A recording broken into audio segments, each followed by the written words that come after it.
بسم اللہ الرحمن الرحیم۔ السلام علیکم۔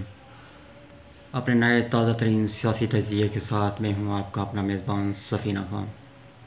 سمعین معظم، آج میں بات کروں گا نئے سیاسی سیٹ اپ، نئے سیاسی جوڑ توڑ کے حوالے سے، یعنی نگراں سیٹ اپ کے حوالے سے۔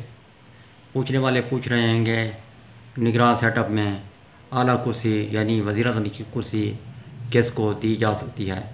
سمعین معظم، یہ جو مجھے مکالمات کے ذریعے سے آگاہی ملی ہے، میں آپ کو وہ آگاہی دینے جا رہا ہوں کہ اس بار اعلیٰ سیٹ اپ کی بڑی کرسی یعنی وزیر اعظم کی کرسی کس کو ملنے والی ہے۔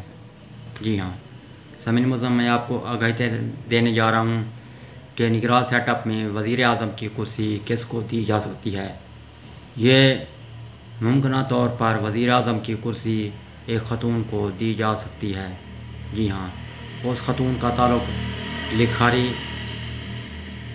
شعبے سے بھی ہو سکتا ہے، یعنی وہ لکھاری بھی ہو سکتی ہیں، اور ساتھ اس کے وہ جو ہے نا صحافی بھی ہو سکتی ہیں۔ یہاں پر یہ آپ کو میں بتلاتے چلوں کہ اس خاتون کے شوہر جو ہے نا اس وقت بھی ایک بڑے اعلیٰ عہدے پر موجود ہیں، اور پہلے بھی ان کے پاس اعلیٰ عہدہ رہا ہے۔ یہ ٹیلی ویژن کے شعبے سے بھی ہو سکتی ہیں، یعنی اینکر بھی ہو سکتی ہیں۔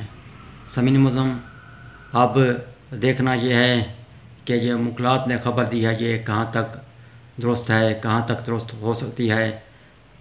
آیا کرسی ایک خاتون کو دی جاتی ہے یا یہ کرسی کسی طاقتور مرد کے حصے میں آتی ہے؟